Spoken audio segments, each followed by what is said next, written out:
Hi friends, welcome back to another video. I've been meaning to make another sit down video for a while now. I thought today maybe I'd share a little bit more about my faith and maybe just kind of like my testimony in a way.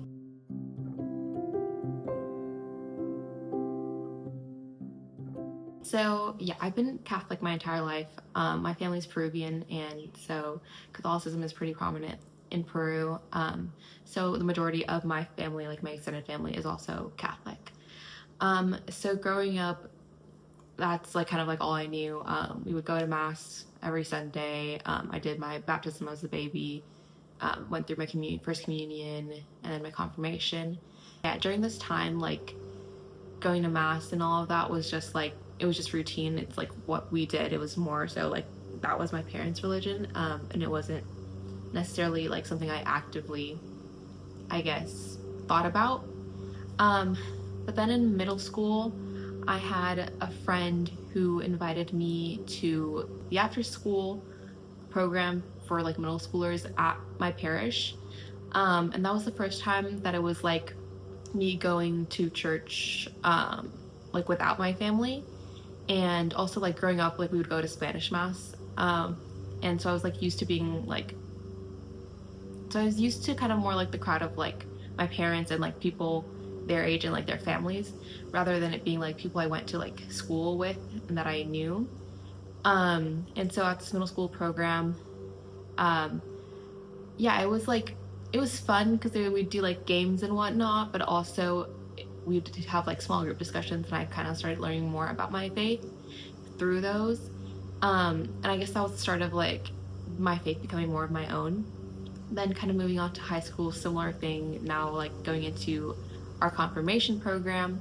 Again, I was with people my age, a lot of people from my school, and it was like just a nice like sense of community. And a lot of people were there just because like their parents were forcing them to be there, but it was still nice to like see people of faith my same age and to like talk to them about it. After completing my confirmation, me and a couple other people from my like small group during confirmation decided to go on to be junior core, which were like leaders, like student leaders for the next like batch of kids who were going to do their confirmation. So we did that, and that also was another step of like wanting to be more involved in the church in a way. And at this time, the person leading all of these things was our youth minister, and he is someone who actually inspired me a lot. He's like quite young, but also just like someone who was like so like on fire for their faith, which was really cool to see. And he would share a lot about his story and like what drew him to the church. And yeah, he was someone who really inspired me a lot during that time. He wanted us like as leaders of this program to be also serving like during mass. So I ended up signing up to be a Eucharistic minister. Yeah, it was kind of through that I started learning more about like what the Eucharist really was and like the true presence of Christ in the Eucharist. Which if you're not Catholic, what kind of like separates Catholics from a lot of other Christian denominations is the belief that the Eucharist, that Christ is truly in the Eucharist, like it's not just a symbol of his body and blood, but it is truly his body and blood that you receive during Mass. And so yeah, I started to understand that a little bit better. And right around, so I was doing this junior and senior year of high school, and senior year is when COVID hit. So obviously like we could no longer go to mass in person, and which meant like I obviously like wasn't serving anymore and wasn't able to receive the Eucharist. And I just remember feeling like this like yearning for the Lord and to like to receive. I think that was a big turning point in like realizing how important my faith had become in my life in that at that point. Yeah, so then going into college, again, it was still COVID, so my first year was online. And I knew from like having this good experience of like having a community of people like my age were Catholic, I knew going into college that I wanted to find some sort of Catholic community. And so like during our like online orientation, I found the University Catholic Center at UCLA, and I started going to their like virtual Bible studies. And the group was like really small most of the time, but we would like go over a lot the previous Sunday's readings, and that really helped me kind of understand scripture better. Just like talking it out and like answering questions about it. I'm someone who has always kind of struggled with like paying attention during mass, and especially like up to that point, so like being able to like go over the readings and like actually understand what was being said, um yeah, helped me understand scripture better. And overall, I guess just like the teachings of the church. And at the end of my freshman year of college, the leaders of the Bible study encouraged me to apply to be a student leader for the next year. And so I did. And so then coming into my sophomore year, my first year in person, I was a education and faith development student leader, which meant leading Bible studies, helping out with a program called Why Catholic. And throughout the year, it was kind of hard for us to kind of rebuild a community, especially after COVID, and like getting people interested in Bible studies. So we ended up pivoting a bit and ended up leading rosary nights, which were really cool, and something that people in our community ended up being really interested in. And so it was at the University Catholic Center that I began to understand the importance of virtuous friendships. And throughout my life, like friendships were always, it was hard for me to make like deep like friendships. Like growing up, I would always have like maybe like one friend, and not like one same friend, but like every year, every few years, like I would have like this new friend that I was like super close with. But then in high school, like that became a little harder, and it wasn't until like senior year where like I really found a group of friends who like I felt like seen by, and like that I could like be more myself with.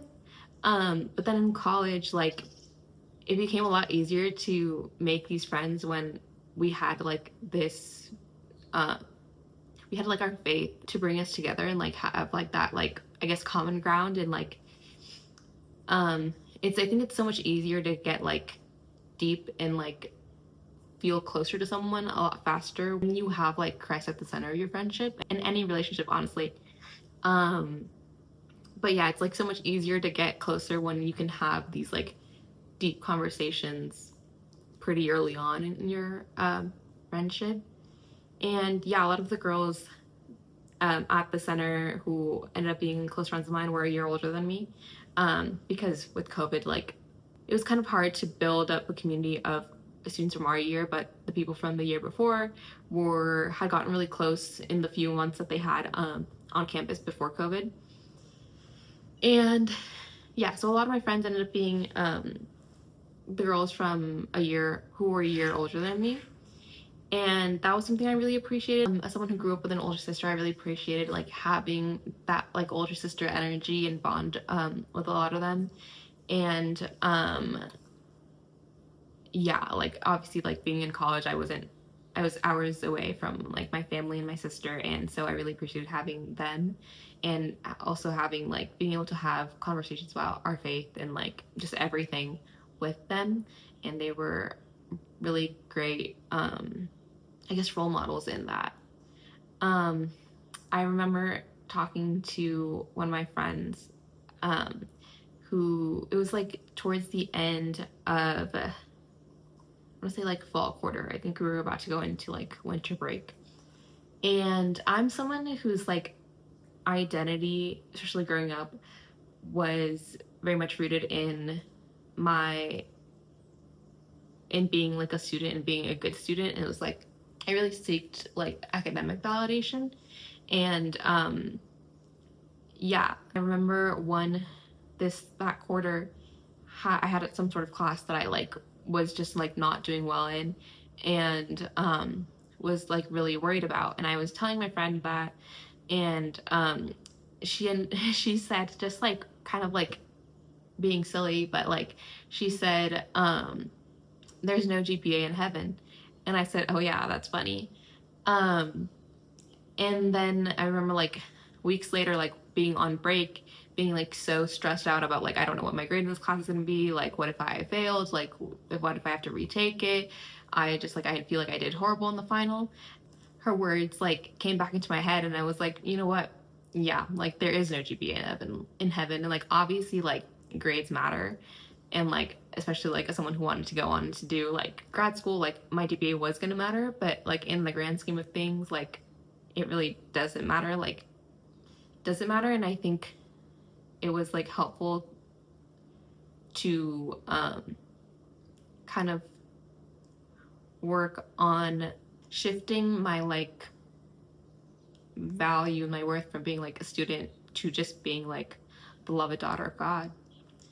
I'm also at our Catholic Center. We have missionaries, Focus missionaries. If you aren't familiar with Focus, it's the Fellowship of Catholic University Students. So they send out missionaries to different campuses across the country. Our missionaries would lead Bible studies, so I would go to weekly Bible study with one of them. It was through those Bible studies that I got to know more of like the women in our community, and also just kind of grow in understanding again of scripture and of the teachings of the church. And then that missionary invited me into discipleship towards the end of my junior year, and through discipleship the focus was kind of on growing again in like understanding like the teachings of the church, in fellowship, in prayer, and in like the sacraments. And so at that point I had only been to confession maybe once in my life, when my mom like forced us to go in 2012 because the world was gonna end. But other than that, like, yeah, really not gone. And I brought this up to her and I told her that like, well, because we talked about like what we thought like was keeping me from having Christ at the center of my life, and like what I wanted to work on. And something that had been in the back of my head a lot was like, I know I should be going to confession, but I just like can't bring myself to do it. And yeah, so I had talked to her about it, and she really encouraged me to go. And so she was like, what do you need to make you like feel more comfortable doing it? And so I told her, I just like, it was just like the thought kind of like of the unknown in a way, of like, I was just like, I don't remember much of what it's like, and like I don't like the unknown, and like all I remember was it kind of just feeling really awkward. So then she helped me like go through what confession is like, what I could do to like prepare for it. And then she just like helped me like keep me accountable. So she was like, when do you want to go? Like, can we say like this week? And I said, okay, sure. And then she was like, okay, like when? And I was like, she was like, do you want to do it today? And I was like, no, it's too much. But we would have like confessions during our weekly holy hours, which were like the next day. And so she was like, hey, tomorrow? And I was like, fine. So obviously like we were both there at holy hour. So I was like, well, I have to do it, because if I don't go, she's gonna know. So I ended up going, and that was really nice. And it was just like, yeah, having like a weight lifted off my shoulders. If I'm honest, haven't been back. Especially like now, like being home and like not having my like Catholic Center priest. I'm like, it's like new all over again. And so yeah, something I'm still working on being comfortable with doing. But yeah, I really appreciated her encouragement in that. Throughout college, I also like started going to daily mass, which was something I had really never done at home. I think I really didn't even know that there was daily mass. And I would go to holy hours. We would have them weekly. And honestly, like, or not freshman year, sophomore year, honestly, like sophomore year, I would go week 0, week 1, and then kind of like stop going, especially because I had a class like later in the day. And so it either would conflict with like mass, or then it'd be like, well, I just got out of class and I have to do homework and whatnot. So then I just wouldn't go to holy hour. Um, and so yeah, it was like I would go a few times during the year, but then like come senior year, I was going to daily mass a lot more. Like it was like in my calendar. Um, I would go. I think I made it to the majority of holy hours senior year. Although like I don't condone or recommend skipping class, there were times senior year where I was like, I feel like I would benefit more by spending my time at mass than being in class right now. Obviously not all the time, but like, sometimes you need like a mental health day. Like that was my mental health day. I would go to mass instead of class, and that was like big. Of like looking back on it now, like freshman year Vanessa would have never done that. Sophomore year Vanessa would have never, because like again, like it was like school above everything. So yeah, so I think that's really cool, like of being able to look back and like see that turning point in my life, in my like faith. So yeah, after graduation, I ended up going on a mission trip with Focus and our missionaries. It was like 3 of our missionaries, me and 4 other students from our campus, and then there was a group from a different campus who went as well, and it was in Arequipa, Peru, which is where my family's from, which is part of the reason I committed to going. It had always been a dream of mine to like go to Peru with friends, and so I was really happy to have been able to do that with them. Yeah, I previously wanted to go on a mission trip, but was one like some of our missionaries were leading one my sophomore year, but it was still like we were still kind of in it was still like COVID times, and so I didn't feel super comfortable going. And also I'm just like not the type of person, like I get not anxious, I get drained really easily when I have to like be around people and I feel like I have to like be like on.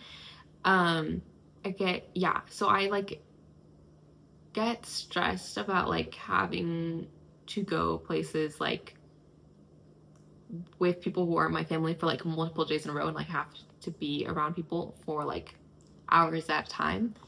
But yeah, senior year, like it was gonna be like 3 of our missionaries leading the trip, one of who I had known for a year already and was comfortable around, and then the other 2 who were new, but I like became close friends with them pretty early on.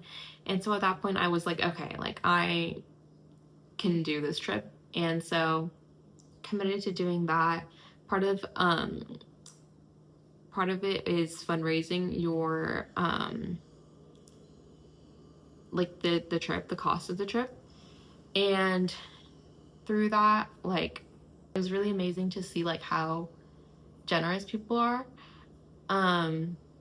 I had like so many people who like don't really know me like give such like generous amounts, and I thought that was really amazing, and I was just so grateful that they did.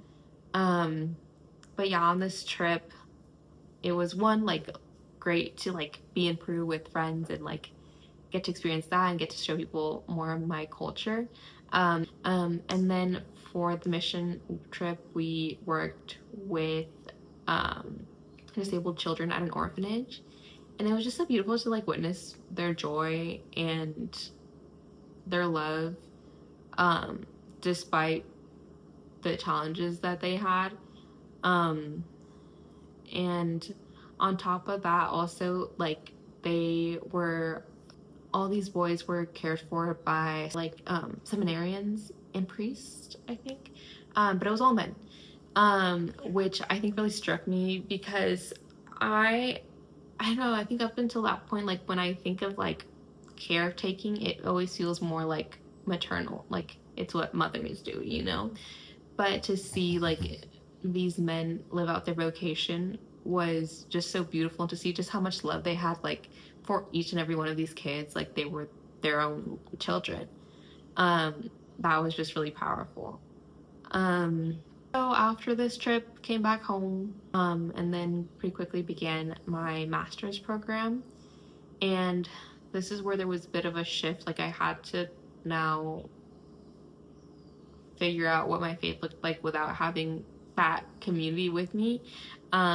There's a Catholic center at Berkeley that I went to, but honestly, like with commuting and just it only being a 1 year program, like I didn't really feel like I found my place there, which is hard, but I still tried. I would go to mass there once a week. I really loved the priest who there.